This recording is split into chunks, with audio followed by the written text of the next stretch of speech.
Hello guys. देखिए last lecture जो है उसमें हमने अंतःस्रावी ग्रंथियों के बारे में बहुत डिटेल में चर्चा कर रहे थे। ये जो लेक्चर है ये मादा जननांग और पुरुष जननांग मतलब फीमेल रिप्रोडक्टिव सिस्टम और मेल रिप्रोडक्टिव सिस्टम, और ये किस तरह से होता है, बच्चे का जन्म किस प्रकार होता है, कब आइडेंटिकल ट्विंस पैदा होंगे और कब फ्रैटर्नल ट्विंस पैदा होंगे, और गर्भ में किस किस तरह के सारे प्रोसेस होते हैं, और जनन का जो पूरा प्रोसेस है, रिप्रोडक्शन प्रोसेस है, वो क्या है, इस जननांग वाले चैप्टर से समझ में आ जाएगा आपको। कहीं ना कहीं ये जननांग को भी आपको पूरी तरह से कंप्लीट स्ट्रक्चर बता देगा। उसके अलावा अंतःस्रावी जो ग्रंथियां हैं, जैसा कि पुरुष के अंदर आप जानते हैं टेस्टिस वृषण होते हैं और महिलाओं में अंडाशय, इसका मतलब ओवेरी, तो इन्हीं को हम लोग आज पूरी तरह से डिटेल में अध्ययन करने वाले हैं। ये एक अच्छा लेंदी चैप्टर है लेकिन आपके एग्जाम के लिए भी बहुत ज़्यादा इंपॉर्टेंट है, तो आप इसको कोशिश करें कि अंत तक देखें, क्योंकि आपको वैसे भी एक बेसिक स्ट्रक्चर समझ पैदा हो जाएगी कि किस प्रकार शरीर में रिप्रोडक्शन सिस्टम काम करता है, और किसी भी एक सामान्य व्यक्ति को भी ये जानकारी होनी चाहिए। तो लेट्स कंटिन्यू। तो देखिए सबसे पहले बात करें हम लोग पुरुष के जननांग की, तो पुरुष का जो जननांग है उसमें वृषण टेस्टिस जो है वो एक बहुत ही इंपॉर्टेंट ऑर्गन है, टेस्टिस, और ये शरीर से अलग बाहर रहता है। उसके पीछे कारण क्या है कि शरीर का तापमान जो है वो 37 डिग्री सेंटीग्रेड है, जबकि बॉडी का टेम्परेचर जो है वो बॉडी का टेम्परेचर जो है, शरीर का टेम्परेचर वो 37 डिग्री सेंटीग्रेड है, और वृषण जो है चूंकि बाहर निकला होता है इसलिए जो है इसमें केवल 33 से 34 डिग्री सेंटीग्रेड तापमान होता है, और इस कम टेम्परेचर की वजह से ही शुक्राणु यहाँ पर अलाइव रह पाता है, अदरवाइज शुक्राणु मर जाएंगे। 37 डिग्री टेम्परेचर जो है उनको अनबियरेबल है, वो सहन नहीं कर सकते। तो ये बेसिक बात पता चल गई कि क्यों यह वृषण जो है वो शरीर से बाहर होता है। ये पुरुषों का मुख्य या प्राथमिक है ना, प्राइमरी रिप्रोडक्टिव ऑर्गन है, और इसी में शुक्राणु स्पर्म्स का निर्माण होता है ना। स्पर्मेटोजेनेसिस, स्पर्म के निर्माण को क्या बोलते हैं, स्पर्मेटोजेनेसिस, तो ये बात एक आपको याद रखनी। शेष सभी सहायक गौण अंग द्वितीयक अंग होते हैं, है ना, ये सभी। इसके अलावा ये प्राइमरी ऑर्गन होता है, मानव का जो सेक्सुअल पार्ट है उसमें मेल के अंदर जो है टेस्टिस जो है मेन ऑर्गन है ना, मेल ऑर्गन जिसे कहेंगे, है ना।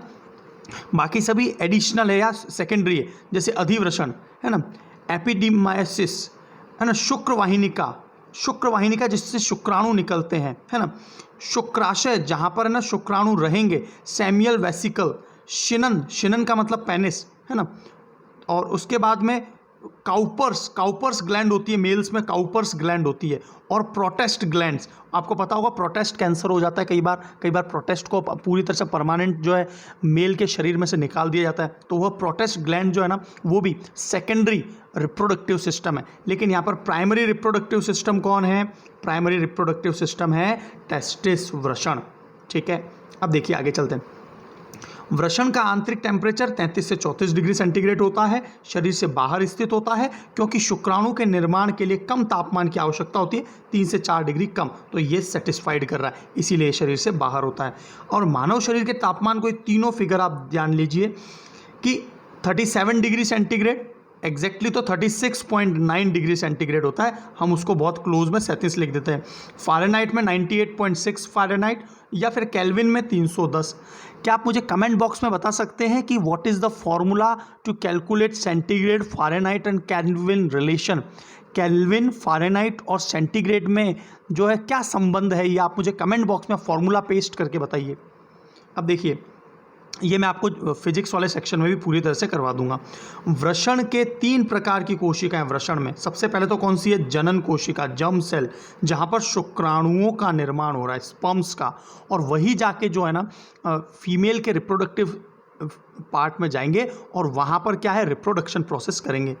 सर्टोली कोशिकाएं, देखो ये प्रश्न बहुत ज़्यादा एग्जाम में आता है। सर्टोली जो सेल्स हैं वो मानव के कौन से ऑर्गन में पाई जाती है, आपको आंसर देना है टेस्टिस वृषण में। और सर्टोली कोशिकाएं क्या करती हैं, शुक्राणुओं को पोषण देती है, पोषण का मतलब एनर्जी, याद रखना जो पोषण के रूप में जो एनर्जी का स्रोत है वो होता है फ्रक्टोज। आपको पता है ना फलों में जो शर्करा है वही शुक्राणुओं के पोषण में मदद करती है, फ्रक्टोज शर्करा। ठीक है, और तीसरा जो है लेडिग कोशिका। तो आपको ये दोनों प्रश्न याद रखने हैं, सर्टोली और लेडिग कोशिका। तो सर्टोली कोशिका क्या करती है? शुक्राणु को पोषण देती हैं। जनन कोशिका केवल शुक्राणु का निर्माण करती हैं। और लेडिग सेल्स जो हैं वह टेस्टोस्टेरोन, जो कि नर लैंगिक हार्मोन है, मेल सेक्सुअल हार्मोन, तो इसका रिप्रोडक्शन ये करती है। ठीक है, तो लेडिग कोशिकाओं को अंतराली कोशिकाएं भी कहते हैं। आप लेडिग से याद रखें, एग्जाम में इसी के नाम से क्वेश्चन आएगा, लेडिग सेल, है ना। और ये एक प्रकार का एंड्रोजन है। देखो एंड्रोजन का मतलब क्या होता है? एंड्रोजन, एंड्रोजन, तो एंड्रोजन का मतलब होता है पुरुष हार्मोन, पुरुष हार्मोन। एंड्रो जब भी शब्द आ जाए ना, जहां पर भी कभी आपको दिखाई दे जाए एंड्रो, तो एंड्रो का मतलब ही होता है, एंड्रो का मतलब होता है पुरुष, मेल। ठीक है, तो देखिए, अब देखिए जो 46 गुणसूत्र हैं, तो जो जनन कोशिका उसमें होती है उसमें से आधे जो हैं वो 23 गुणसूत्र क्या होते हैं जनन कोशिका में, वो शुक्राणु होते हैं, और 23 गुणसूत्र क्या होंगे? अंडाणु से आएंगे। तो यही जो है ना, जब सेक्सुअल जो डिवीज़न होता है, विभाजन होता है ना, लैंगिक विभाजन जब भी होता है, तो वो हमेशा याद रखेंगे अर्धसूत्री विभाजन होता है। उसे क्या बोलते हैं? मियोसिस। अर्धसूत्री विभाजन को मियोसिस बोलते हैं, क्योंकि 46 जो है ना, एक तो 23 स्पर्म्स में और 23 जो है वो एग्स में कन्वर्ट हो जाएंगी। और ये तो होता है अर्धसूत्री। तो सेक्सुअल रिप्रोडक्शन हमेशा अर्धसूत्री होगा। और समसूत्री मिटियोसिस क्या होता है? जिसमें मान लीजिए आपकी त्वचा की कोशिकाएं अपने आप बढ़ती हैं, बचपन से हम इतने बड़े हो गए, तो वो समान विभाजन कर रही है, सिमिलर कॉपी कर रही है, तो वहाँ पर जो है मिटियोसिस, समसूत्री विभाजन होगा। तो आपको ये बात क्लियर हो गई, एक बेसिक पिक्चर, समसूत्री और अर्धसूत्री विभाजन में अंतर क्या होता है। ये पूरा सेक्शन हम लोग सेल वाले सेक्शन में, कोशिका वाले सेक्शन में भी देखेंगे। तो मियोसिस जो शब्द है सबसे पहली बार फार्मर वह मूरे ने दिया था। मियोसिस शब्द को फार्मर और मूरे ने दिया है। अब आ रही है बात LH हार्मोन को पुरुष में ICSH भी कहा जाता है। LH ल्यूटिनाइजिंग हार्मोन, हमने पढ़ा था, आपको याद आ रहा है? ल्यूटिनाइजिंग हार्मोन जो है वो पीयूष ग्रंथि स्रावित करती है, ताकि क्या हो सके? मेल में सेक्सुअल जो एक्टिविटी स्टार्ट हो सके। तो interstitial cell stimulating hormone, interstitial cell stimulating hormone जो है ये एक प्रकार का ल्यूटिनाइजिंग हार्मोन ही है ना। तो ये बात याद रखनी है। और यहाँ से ये एक्टिव मोड में आता है, मतलब कि स्पर्म्स का निर्माण होना, शरीर में सेक्सुअल एक्टिविटी का शुरू होना कहीं ना कहीं ल्यूटिनाइजिंग हार्मोन से। और ये ल्यूटिनाइजिंग हार्मोन हमने जो मानव की मास्टर ग्लैंड है, देखिए आपको पिछले लेक्चर जरूर देखने पड़ेंगे ताकि आप लिंक कर सकें। तो मास्टर ग्लैंड कौन सी है? वो है पीयूष ग्लैंड, पिट्यूटराइन ग्लैंड। तो वहाँ से ये निकलता है। एक शुक्राणु का जो निर्माण होता है ना, उसको पूरी तरह से प्रोसेस होने में जो है 74 डेज, 74 दिन लग जाते हैं एक शुक्राणु। वो बात अलग है कि हमारे शरीर में लगातार ये प्रक्रिया जारी है, इसलिए कई सारे शुक्राणु जो है बनते रहते हैं, लेकिन एक शुक्राणु के पूरे जो प्रोसेस की बात करें तो 74 डेज लगते हैं। और एक जो रिप्रोडक्टिव सेल है उससे कितने शुक्राणुओं का निर्माण होता है? तो याद रखना 4 शुक्राणुओं का निर्माण होता है। कैसे होता है? देखिए, सबसे पहले 46 है, तो यहाँ पर क्या होगा? अर्धसूत्री विभाजन होगा। अर्धसूत्री का मतलब क्या होता है? मियोसिस। तो उसमें क्या होगा? 23 और 23। और उसके बाद में क्या होगा? 23, 23, 23। यहाँ पर समसूत्री विभाजन होगा। तो इस प्रकार का एक सेल जो है, एक जनन कोशिका से 4 शुक्राणुओं का निर्माण होता है। तो ये प्रक्रिया आपको याद रखनी है, बहुत इंपॉर्टेंट है ना। इस तरह की क्लासेस आपको शायद ही कहीं पर मिल पाएगी, तो आप इसको बहुत गहराई से अंत तक देखिए, ताकि आपको है ना मैं एक एक पिक्चर क्लियर कर दूंगा और आपको है ना एकदम इस लेवल पे तैयार हो जाएंगे जैसे आप खुद भी पढ़ा सकते हो। ठीक है, तो देखिए आगे देखते हैं। अब देखिए शुक्राणु के इंटरनल पार्ट की बात करते हैं। तो शुक्राणु का जो इस तरह का ये वाला स्ट्रक्चर जो होता है, इसका जो ये आगे वाला भाग है, हेड कहलाता है ये। और ये हेड को क्या बोलते हैं? एक्रोसोम। और एक्रोसोम, इसका निर्माण किस में होता है? गोल्जी का है। आपको पता है ना, कोशिका में गोल्जी एपरेटस पाए जाते हैं, जिसको कैमिलो गोल्जी ने खोजा था। और गोल्जिकाय में पाए है ना, गोल्जिकाय द्वारा होता है इसका निर्माण। और इसमें लाइसोसोम्स भी पाए जाते हैं। लाइसोसोम्स क्या होते हैं? जो आत्मघाती थैलियाँ, सुसाइडल बैग कहलाती है कोशिका की, तो इसमें लाइसोसोम्स भी पाए जाते हैं। और इनमें ये क्षमता होती है कि जो एग है, बहुत बड़ी कोशिका होती है एग की, वो इसको भेद सके, उसकी दीवार को। एग, आपको पता है ना, जब भी फीमेल में से एग निकलेगा है ना, एग निकलेगा, तो एग की बहुत मोटी दीवार होती है, तो उसको ये एक्रोसोम तोड़ पाता है, क्योंकि उसमें लाइसोसोम्स पाए जाते हैं, क्योंकि वो भेदने की क्षमता रखते हैं। तो ये बात क्लियर होगी। तो इस तरह से क्या होता है, जब कई करोड़ों शुक्राणुओं में से एक शुक्राणु जो है ना वो डिंब वाहिनिका में पहुंचता है। ये सारी बात मैं भी आपको इमेज में आगे क्लियर करूंगा। और वो जो है अंडाणु के लेयर को ब्रेक करने का काम करता है। तो ये काम कौन करता है? एक्रोसोम। तो शुक्राणु का आगे आगे वाला हिस्सा हेड क्या कहलाता है? एक्रोसोम। मध्य भाग में माइटोकॉन्ड्रिया पाए जाते हैं जो कि ऊर्जा बनाने का काम करता है। माइटोकॉन्ड्रिया क्या है? Power house of cell. तो मादा जननांग में गति के लिए, अब आपको पता है कि ये जो है ना अपने लोकेशन तक पहुंचने के लिए क्या होता है, इसको ऊर्जा की आवश्यकता होती है। केवल एक दो ही ऐसे शुक्राणु होते हैं जो सही पोजीशन पे पहुंच पाते हैं, बाकी सब जो है वो एक्सक्रीटा के रूप में बाहर आ जाते हैं। तो देखिए इसमें आनुवंशिक जो पदार्थ है, जो जेनेटिक मटेरियल है वो केंद्रक और उसमें आरएनए डीएनए पाए जाते हैं। ये बात क्लियर हो गई। और इसके मध्य भाग में माइटोकॉन्ड्रिया और पीछे टेल, पूंछ वाला भाग होता है। तो ये आपको एकदम समझ में आ गया होगा शुक्राणु कैसा होता है ना, स्पर्म सेल। अब देखिए एक्रोसोम का निर्माण गोल्जी काय द्वारा होता है जिसमें लाइसोसोम पाया जाता है, अंडाणु को भेदने में सहायक होता है। तो ये बात मैं आपको बता चुका हूँ। अब देखिए ये बात मैं आपको है ना प्रीवियस कई सारे, मैं जो बहुत सारे अलग अलग सेक्शन लेता रहता हूँ तो उसमें मैंने आपको बताया कि 10 की पावर 6 मिलियन का मतलब क्या होता है? 10 की पावर 6। बिलियन का मतलब 1000 से गुणा कर दो, 10 की पावर 9। ट्रिलियन का मतलब फिर 1000 से गुणा कर दो बिलियन में, तो 10 की पावर 12। और क्वाड्रिलियन 10 की पावर 15 होता है। और देखो एक चीज़ छोटी सी एडिशनल बात दी हुई है कि विश्व का सबसे तेज सुपर कंप्यूटर सनवेद तिहुलाइट है। वर्तमान में ये नहीं है, वर्तमान में दुनिया का सबसे तेज चलने वाला जो सुपर कंप्यूटर है वो समिट है। समिट है ना, समिट यूएस अमेरिका का है ना। तो देखिए, और क्वांटम कंप्यूटर्स भी जो है आजकल चाइना ने निकाल दिए है ना। तो ये समिट याद रखेंगे आप लोग। अब देखिए सामान्य शुक्राणु कितने होते हैं? तो 1 मिलीलीटर जो 1 ml के अंदर 40 मिलियन। और आपको पता है 1 मिलियन का मतलब क्या होता है? 10 लाख। तो जब 10 लाख का गुणा 40 से करेंगे तो 400 लाख हो जाएगा। 400 लाख का मतलब क्या हो गया? 4 करोड़। तो 1 मिलीलीटर, देखो 1 ml वीर्य में कितने शुक्राणु होते हैं? 4 करोड़। और ये 4 करोड़ में से केवल एक ही ऐसा शक्तिशाली शुक्राणु होता है जो अंडाणु के पास तक पहुंचता है। तो देखो ये टर्म्स बहुत ज़्यादा एग्जाम में पूछी जाती है, तीनों टर्म्स। एक तो है एंजियोस्पर्मिया। एंजियोस्पर्मिया का मतलब किसी के वीर्य में शुक्राणु की ही अनुपस्थिति हो, स्पर्म्स की ही अनुपस्थिति हो। तो उस केस में क्या हो जाएगा? शुक्राणु की अनुपस्थिति वाले केस में देखिए वो कभी भी फादरहुड, पितृत्व का सुख नहीं प्राप्त करते। तो कई लोगों को देखा होगा आपने, कई बार है ना कुछ लोग पिता नहीं बन पाते। उसके पीछे कारण क्या है? उनके अंदर वीर्य के अंदर शुक्राणु ही मौजूद नहीं है। दूसरा पॉइंट आ रहा है ओलिगोस्पर्मिया। वीर्य में शुक्राणु की कमी है। देखो शुक्राणु की कमी कई कारण से होती है। कई बार ज़्यादा अल्कोहल जो है, शराब पीने से, गलत एक्टिविटी से, ज़्यादा लेट लतीफ़ी सोने की आदतों से, सिगरेट्स और तंबाकू पीने खाने से। तो ये सभी से भी क्या होता है? ओलिगोस्पर्मिया। ओलिगा का मतलब ही कमी होता है। ओलिगा जहाँ भी शब्द आ जाए उसका मतलब कमी, स्पर्मिया का मतलब स्पर्म्स में कमी। तो शुक्राणु में कमी हो जाती है। अब देखिए आगे आ रहा है यूस्पर्मिया। यूस्पर्मिया वीर्य में पर्याप्त शुक्राणु की। यूस्पर्मिया का मतलब कि संख्या बराबर है तो वो यूस्पर्मिया कहलाएगा। तो ये तो हो गया अंडाणु जो है शुक्राणु वाला सारा सेक्शन। अब फीमेल के रिप्रोडक्टिव सिस्टम पे आ जाते हैं। वो है अंडाशय, डिंब, ओवेरी। और ये कितनी जोड़ी होती है? एक जोड़ी। इसका मतलब कितनी होती है? कुल 2 होती है। तो देखिए फीमेल में अंडाशय प्राथमिक, जिस प्रकार पुरुष में, मनुष्य में, मेल में क्या होता है? टेस्टिस होता है, वैसे इनमें प्राइमरी रिप्रोडक्टिव ऑर्गन है ये। और अंडाशय में अंडाणुओं का निर्माण होता है, एग, जो सबसे बड़ी कोशिका है मानव शरीर की, है ना। और ये महिलाओं में पाई जाती है केवल, है ना। तो देखिए आगे चलते हैं।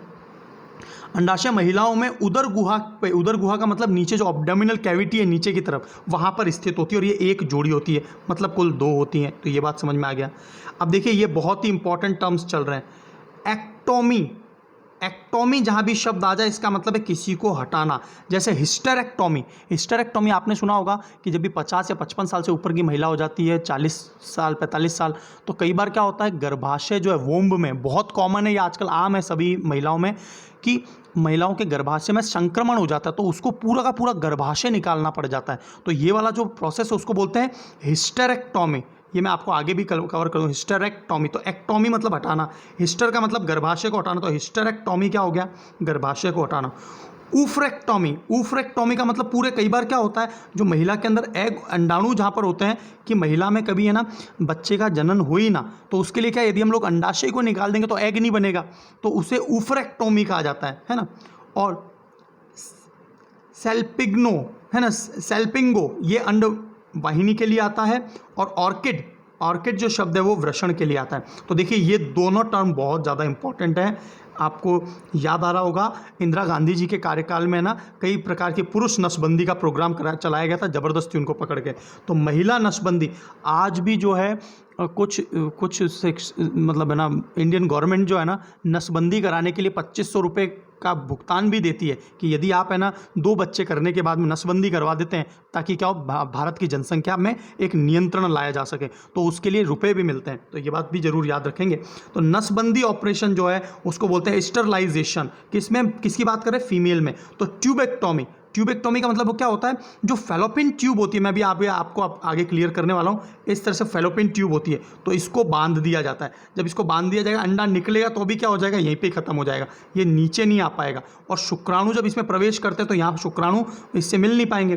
तो क्या करते हैं ट्यूबेक्टोमी में, दोनों तरफ जो महिला के जो फेलोपिन ट्यूब है, अंडवाहिनिका या डिंबवाहिनिका, जहाँ से अंडाशय बाहर निकल के आता है, उसे ही बंद कर दिया जाता है। अब आ रही है बात पुरुष नसबंदी की, वैसेक्टोमी। शुक्रवाहिनिका को, मतलब शुक्रवाहिनिका जहाँ से शुक्राणु निकलते हैं, प्रवाह होकर आते हैं, उसी को बंद कर देना, वैसेक्टोमी। तो ये 2 टर्म आपको जरूर याद रखनी है, ट्यूबेक्टोमी एंड वैसेक्टोमी। अब देखिए ये डायग्राम में आपको समझ में आ जाएगा। तो आपको जो ये वाला भाग दिख रहा है ना, इसे तो बोलते हैं अंडवाहिनिका। और जो रिप्रोडक्शन जो होता है, एक्चुअल जो निषेचन प्रक्रिया, फर्टिलाइजेशन, अंडाणु और शुक्राणु का जो मिलन होता है, और जहाँ पर इन दोनों के मिलन के बाद में जाइगोट का निर्माण होता है, वो इन्हीं जगह होता है। तो कभी अंडाणु इस वाले में से निकलता है, अंडाशय में से, ये अंडाशय ओवेरी है जो है ना महिला के एग को निष्कासित करती है, और एग यहाँ पर आ जाता है। तो ये बात क्लियर होगी आपको एक। और ये जो है गर्भाशयी ग्रीवा है, जहाँ से ये बाहर की तरफ चाइल्ड निकलता है, और जिसको योनि, वेजाइना कहते हैं, ये वाले नीचे वाले पार्ट को। और एंडोमेट्रियम जो है, इसकी लेयर को कहा जाता है, एंडोमेट्रियम गर्भाशय की लेयर होती है, और इसे जन्मनाल भी कहा जाता है, योनि को। तो ये बात क्लियर हो गई। अब देखो कुछ इंपॉर्टेंट बात बता देता हूँ मैं।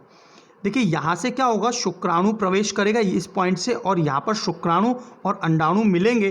तो यहाँ पर क्या होता है, ये अंडाणु और ये शुक्राणु मिल जाएंगे, और फिर जाइगोट का निर्माण हो जाएगा। और 5वें दिन जो है ना, 5th डे पर, ऑन द 5th डे, यहाँ से जाइगोट यहाँ स्थापित हो जाएगा और गर्भाशय की दीवार में चिपक जाएगा, और इस तरह से लगातार चाइल्ड बड़ा होता जाएगा।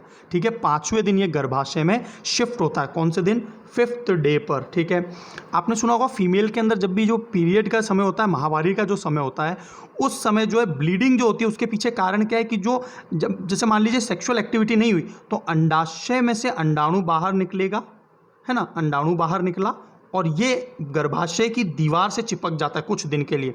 और फिर जो है एक फिक्स्ड पीरियड, नॉर्मली 28 से 30 दिन जो कि माहवारी का समय रहता है, उसमें ये जो अंडाणु है, ये क्या होता है, ये बाहर क्या इस दीवार को कट करके निकलता है, और इसीलिए फीमेल्स में ब्लीडिंग भी होती है। कई बार आपने सुना होगा कि जब भी किसी जो है चाइल्ड को या बच्चे का जन्म होना है, और मान लीजिए 2 बच्चे हुए, वो दोनों की दोनों जो है ना जो है ऑपरेशन से हुए, तो तीसरे बच्चे को भी दीवार सहित जब बाहर निकालना पड़ता है, तो उससे जो उसका 9 महीने का पीरियड है ना, उससे पहले निकालना पड़ता है, क्योंकि ज़्यादा साइज़ वाले बच्चे में क्या होता है, उनके योनि वाले सेक्शन में बहुत ज़्यादा दिक्कत आ सकती है। तो इस तरह के कुछ पॉइंट्स आपको पता होने चाहिए कि एक्चुअल में प्रोसेस क्या होता है। तो ये बात आपको समझ में आ गई। शुक्राणु यहाँ से एंटर करेगा, अंडाणु यहाँ से आता है, और अंडाणु जो है उसके बारे में क्या विशेषता है कि ये हर 28वें दिन के बाद से बाहर आ जाएगा, और हर 14वें दिन के बाद में एक अंडाणु का जन्म हो जाएगा, है ना। तो इस तरह से एग निकलता है।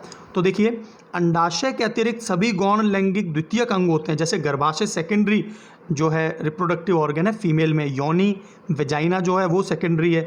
बार्थोलिन ग्लैंड, देखो बार्थोलिन ग्लैंड हमेशा याद रखना फीमेल रिप्रोडक्टिव सिस्टम में होती है, जबकि मेल रिप्रोडक्टिव सिस्टम में मैंने क्या बताया था आपको, काउपर्स ग्लैंड और प्रोटेस्ट ग्लैंड, ये दोनों टर्म जरूर याद रखना एग्जाम के लिए। अब आ रही है बात अंडवाहिनिका। अंडवाहिनिका मतलब फेलोपिन ट्यूब। तो फेलोपिन ट्यूब आपको क्लियर है ना। तो देखिए, अब बात करते हैं हम लोग निषेचन की। निषेचन मैंने आपको क्या बताया था कि निषेचन में शुक्राणु जो है वो अंडवाहिनिका के अंदर जो है, यहाँ से शुक्राणु प्रवेश करेगा और यहाँ से अंडाणु निकलेगा, और दोनों का मिलन।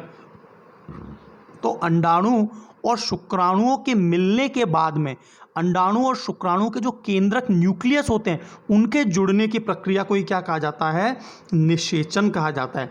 तो मैं एक बार फिर रिपीट कर देता हूँ कि जो निषेचन है वह प्रक्रिया है अंडवाहिनिका, डिंबवाहिनिका या फैलोपियन ट्यूब में अंडाणु और शुक्राणु के केंद्रकों न्यूक्लियस का समायोजन ही निषेचन कहलाएगा।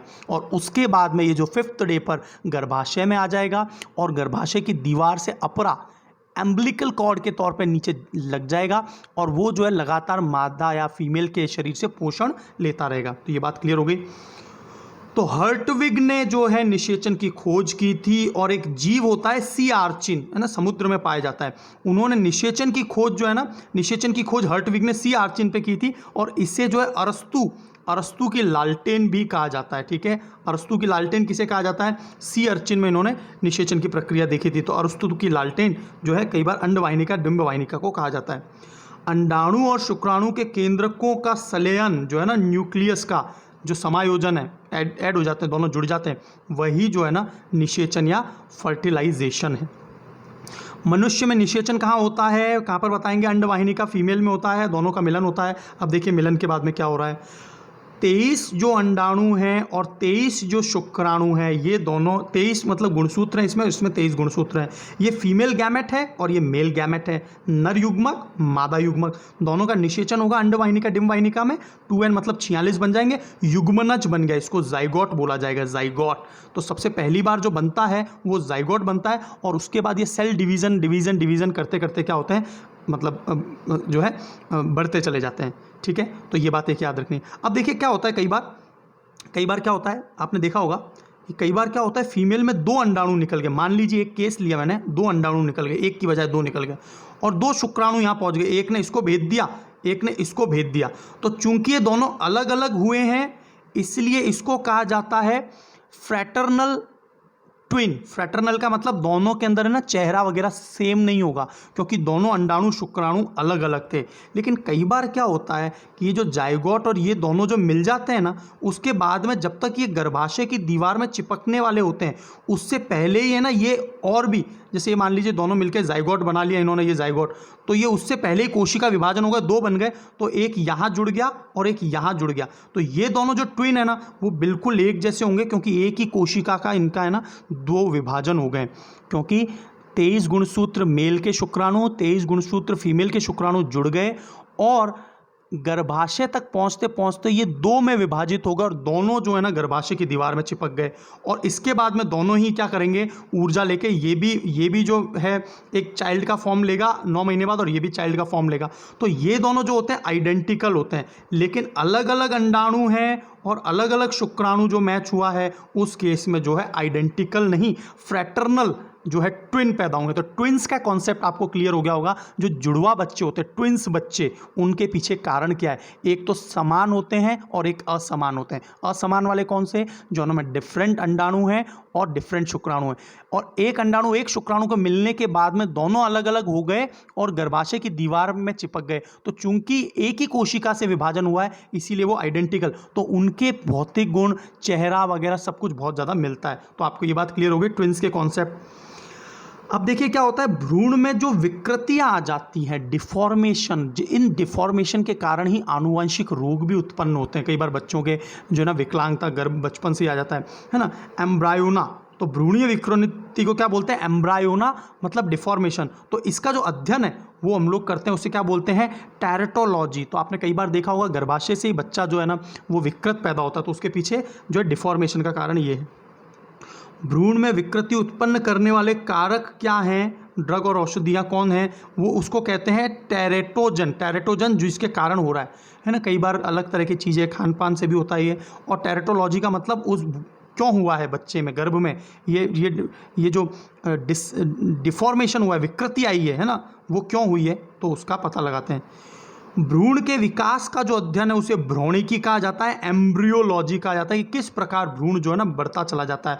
और एम्ब्रियोलॉजी के जनक जो है वो बॉन बेयर। तो भ्रूण का जो विकास होता है ना, भ्रूण, जाइगोट, है ना, ब्लास्टुला प्रोसेस, न्यूरेला प्रोसेस, ये पूरा होता है ना, एम्ब्रियो बनते हैं। तो ये सब जो है ना वो भ्रूण के अध्ययन को एम्ब्रायोलॉजी कहा जाता है। पॉइंट क्लियर हुआ। अब देखिए आपने सुना होगा उत्परिवर्तन, है ना, आपने सुना होगा who is the father of उत्परिवर्तन, म्यूटेशन के पिता किसे कहा जाता है? Hugo de bridge. ये एग्जाम में कई बार क्वेश्चन आया, याद रखना। उत्परिवर्तन के पिता किसे कहा जाता है? ह्यूगो है ना, ह्यूगो डी ब्रिज, मैं आपको लिख के बता देता हूँ, Hugo de bridge, Hugo de bridge उत्परिवर्तन सिद्धांत के जनक हैं। तो देखिए क्या होता है कि हमारे आसपास यदि X rays, gamma rays, UV rays और मस्टर्ड गैस और किसी भी प्रकार का न्यूक्लियर वेपन सिस्टम या इस तरह का कुछ भी होता है, तो क्या होता है कि इनका प्रभाव गर्भाशय पर पड़ता है और बच्चे में विकृति आ जाती है। जैसे आपने कुछ एग्जाम्पल सुना होगा कि जो नागासाकी और हिरोशिमा में आज भी बच्चे विकृत क्यों पैदा होते हैं, तो वहाँ पर वो एक्स रेज, गामा रेज जो है विकिरणें निकल रही हैं, है ना, अल्फा बीटा गामा किरणें।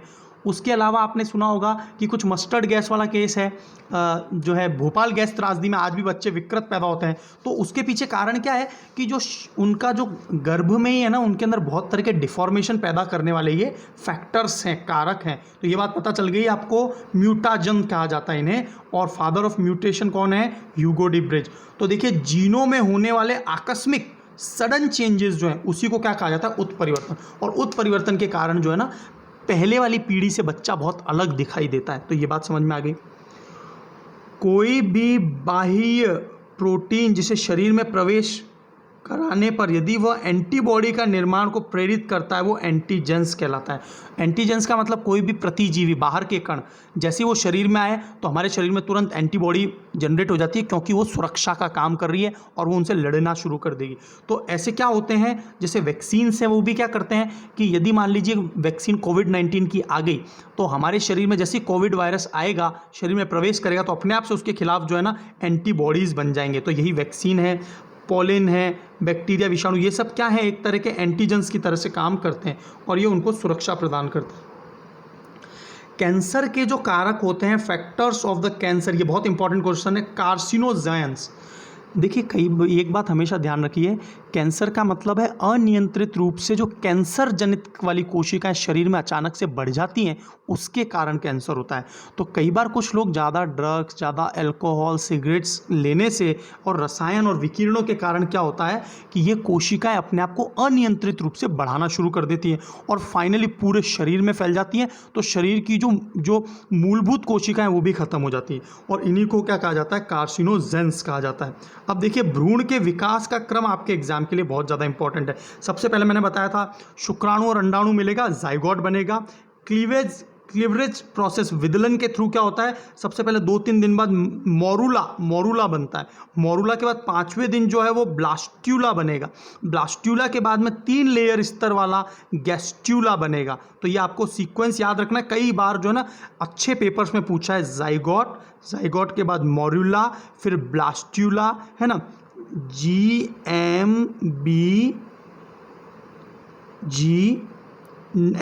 GMBGN, इस तरह से आप याद रख सकते हैं, GMBGN।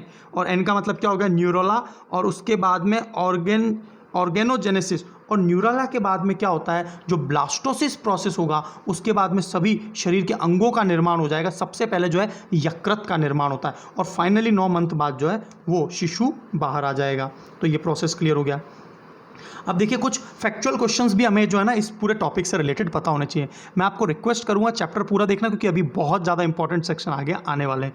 तो देखिए गर्भ विधि जो है उसको क्या बोलते हैं, जेस्टेशन पीरियड। जेस्टेशन पीरियड क्या होता है, जितने समय तक गर्भ में बच्चा रहता है वो जेस्टेशन पीरियड। निषेचन से लेकर शिशु के जन्म तक की अवधि को गर्भावधि कहते हैं। तो सामान्यतः मनुष्य में कितनी होती है, 270 से 280 दिन की, या यूँ कह लें सप्ताह पूछे तो 38 सप्ताह, या मंथ पूछे तो 9 मंथ। और गाय में भी जो है सेम 9 मंथ होता है। भैंस में 10 महीने, लगभग 310 दिन के करीब, ये 310 दिन याद रखना है ना।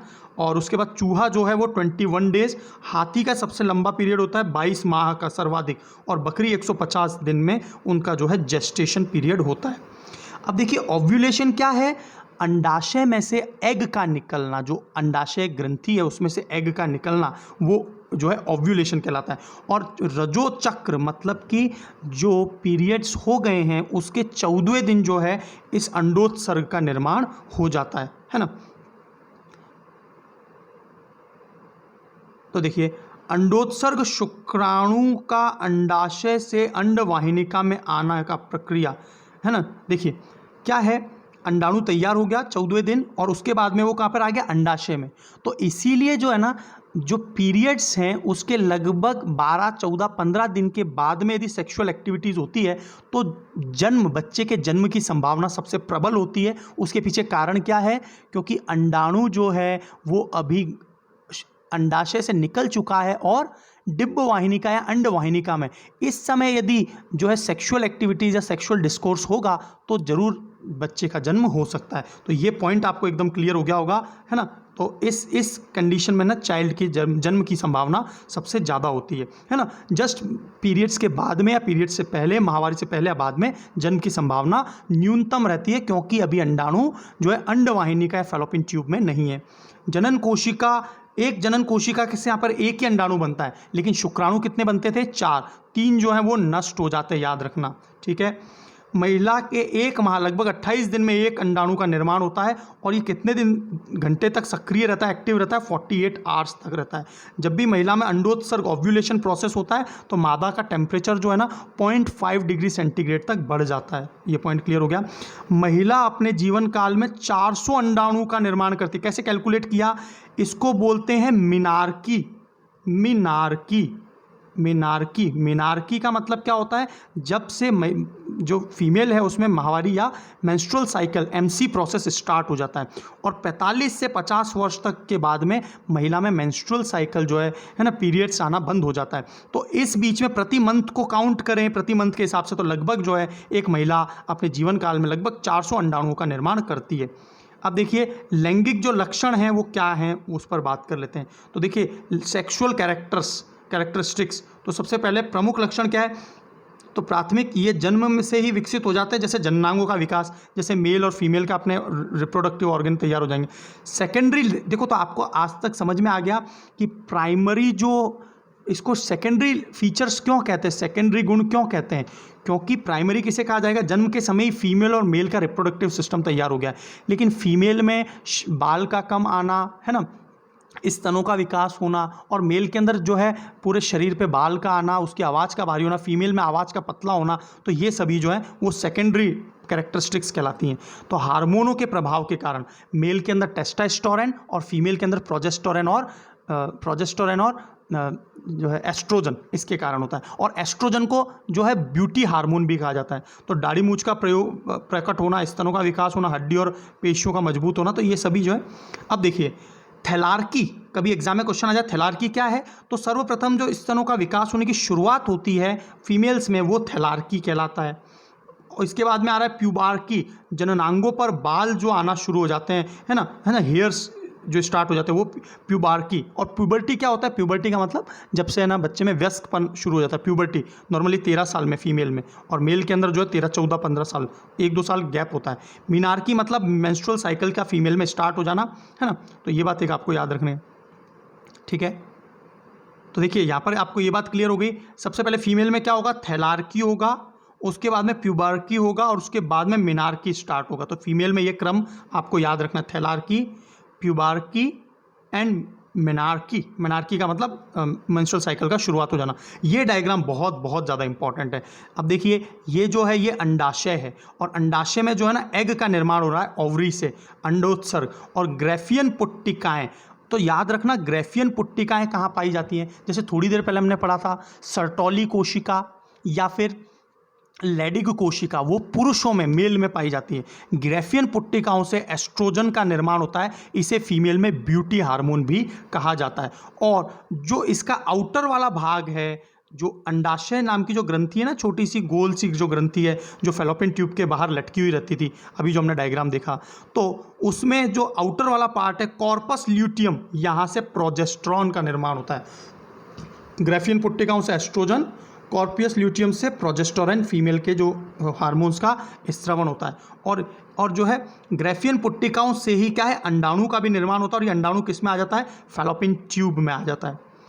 तो देखिए एस्ट्रोजन और प्रोजेस्टेरोन हार्मोन को दोनों को मिला के मादा या फीमेल हार्मोन भी कहा जाता है। दोनों हार्मोन मादा में गौण लैंगिक लक्षण या सेकेंडरी फीचर्स की कैरेक्टरिस्टिक्स को पैदा करते हैं, है ना।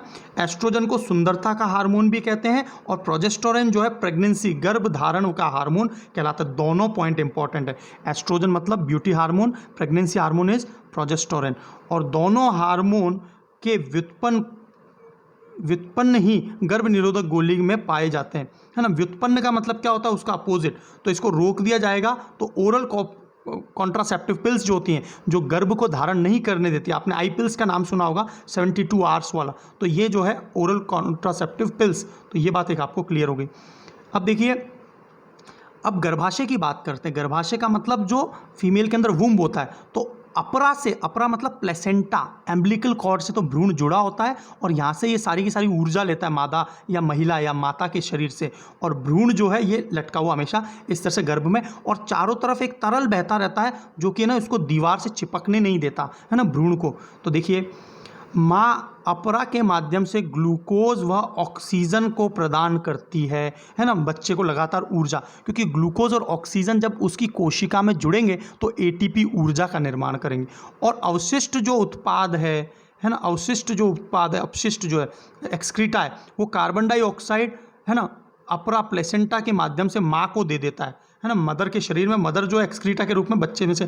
तो अभी बच्चे का कोई एक्सक्रीटरी सिस्टम नहीं स्टार्ट हुआ है, अभी मादा के माध्यम से, है ना, जो वेस्ट पदार्थ है वो शरीर से बच्चे का निकल जाता है। भ्रूण हत्या को फोर्टिसाइड कहते हैं, ये आपको फीटस, FOETICID, फीमेल फोर्टिसाइड भारत में बहुत ज़्यादा केस होता है, महिला जो है ना, बालिका भ्रूण हत्या। अब 3-4 कुछ लास्ट पॉइंट ज़्यादा इंपॉर्टेंट है, वो भी पढ़ लेते हैं। मैंने आपको बताया था हिस्टेरेक्टोमी, शल्य चिकित्सा के माध्यम से गर्भाशय को काटकर शरीर से अलग कर देना, क्योंकि कैंसर या गांठ नॉर्मली 45 वर्ष की उम्र या उसके बाद में क्या होता है, महिला में कैंसर होने की संभावना हो जाती है। तो आप, ये बहुत कॉमन है, वेरी कॉमन नाउअडेज, और ये बहुत सक्सेसफुल ऑपरेशन होता है। तो आजकल बहुत सारी महिलाओं में ये ना, कई प्रतिशत महिलाओं में ये केसेस देखे जाते हैं, हिस्टेरेक्टोमी करवाते हैं। अपरा प्लेसेंटा, प्लेसेंटा जो है से स्त्रवित हार्मोन, तो प्लेसेंटा से कौन सा हार्मोन स्त्रवित होता है, रिलैक्सिन। तो रिलैक्सिन हार्मोन ही जो है ना मदद करता है प्रसव, जब भी प्रेगनेंसी होती है उस समय जो है प्रसव पीड़ा को कम करने के लिए रिलैक्सिन हार्मोन जो है वो मदद करता है ना। तो देखिए, लास्ट ही कुछ पॉइंट बाकी रह गए। HCG जो है वो क्या होता है, human chorionic gonadotropin, human chorionic gonadotropin, ये क्या होता है, इससे गर्भावस्था परीक्षण हार्मोन भी कहते हैं। तो गर्भावस्था परीक्षण कैसे होगा, कैसे पता चलेगा कि महिला गर्भस्थ हो चुकी है नहीं, तो वो HCG हार्मोन, है ना, HCG मतलब ह्यूमन कोरियोनिक गोनेडोट्रोपिन। देखो आजकल आजकल क्या है, मूत्र में क्या है, मूत्र में क्रिएटिनिन से भी पता किया जा सकता है। जब भी महिला गर्भस्थ होगी तो उसमें क्रिएटिनिन की मात्रा भी अधिक पाई जाती है। तो HCG जो है ना, मूत्र से गर्भावस्था का आजकल पता चल जाता है, क्योंकि ये हार्मोन यदि मूत्र में आ रहा है महिला के, इसका मतलब उसने गर्भ धारण कर लिया है। तो ये बात आपकी एकदम क्लियर हो गई होगी। तो इस प्रकार आपका पूरा रिप्रोडक्टिव सिस्टम और अंतःस्रावी ग्रंथियों के बारे में मेनली सारा सेक्शन हो गया है ना। हाइपोथैलेमस को हम लोग कभी और कवर कर लेंगे। हाइपोथैलेमस के बारे में हम लोग, यदि आप चाहते हैं तो हाइपोथैलेमस को भी हम लोग अभी चर्चा कर लेते हैं। हाइपोथैलेमस के बारे में बता देता हूँ, हाइपो लिख के बता देते हैं, और 2 मिनट में आपका ये भी कवर कर देता हूँ मैं।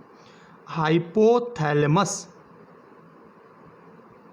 ये हाइपोथैलेमस ग्रंथि दिमाग में पाई जाती है, और इससे लगातार पायरोजेंस, गर्म अग्नि के कण निकलते रहते हैं, और इसी कारण जो है ना, मानव शरीर का जो टेम्परेचर है, बॉडी टेम्परेचर, वो 37 डिग्री नियत है। तो जितने भी पक्षी हैं और जितने भी मैमल्स हैं, मतलब स्तनधारी, उन सभी का टेम्परेचर समान रहता है, समतापी रहते हैं। क्यों? क्योंकि हाइपोथैलेमस नाम की जो ग्रंथि है वो हमेशा शरीर के टेम्परेचर को बनाए रखती है। अब देखिए, एक बात बहुत इंपॉर्टेंट है कि जब उल्का पिंड गिरा था, आपको पता है ना, एक उल्का पिंड गिरा था जिसके कारण सारे डायनासोर्स मर गए, उसके पीछे कारण क्या था, वो सरीसृप थे, और उनका जो टेम्परेचर है वो जितना गर्मी बढ़ेगी उतना उनका शरीर का टेम्परेचर भी बढ़ जाता। लेकिन यदि मानव होता तो मानव उस समय बच जाता। क्यों? क्योंकि मानव कितनी भी गर्मी पड़े, कितनी भी ठंड हो, मानव के शरीर का टेम्परेचर लगभग समान रहता है, तो वो उसको झेल नहीं पाया और मर गए, है ना, सरीसृप। तो सांपों में जो है ना, आपने देखा होगा कि उनका तापमान, जो पर्यावरण का तापमान ज़्यादा है तो उनका तापमान भी शरीर का बढ़ जाएगा, वरना कम हो जाएगा। तो हाइपोथैलेमस जो है हमारा एक तो टेम्परेचर रेगुलेशन, और ये लगातार एक गर्म अग्नि के कण पायरोजेंस निकालती रहती है। तो आपका एक ये टॉपिक छोटा सा रह गया था, वो मुझे ज़रूर करवाना है, तो ये और सुन लीजिए ताकि आपका पूरा सेक्शन हो जाएगा। अच्छा, तो ये हो गया हाइपोथैलेमस। अब हाइपोथैलेमस में एक बहुत खास विशेषता है कि एक तो ये दिमाग का भाग है, और दूसरा ये कि जितनी भी हमारी फीलिंग्स होती हैं, जैसे कि क्रोध, है ना, क्रोध हुआ, और किसी को प्यार आना, हेट्रेड, घृणा, किसी की निंदा करना, जितने भी प्रकार की फीलिंग है ना, काम वासना जो है ना, सेक्सुअल इरोजन होना, तो ये सभी जो हैं, ये सब कुछ जो है कौन, और इसके अलावा किसी ड्रग को लेने की इच्छा होना, तो मानव शरीर की जो भी इच्छाएं हैं वो सभी जो हैं वो किससे होती हैं? हाइपोथैलेमस ग्लैंड से होती है। तो इस प्रकार जो हमने अंतःस्रावी ग्रंथि को पूरी तरह से फिनिश कर दिया है। यदि आपको वाकई अच्छा लगा तो अपने साथियों के साथ, दोस्तों के साथ जरूर शेयर करें। Wish you all the best, God bless you all.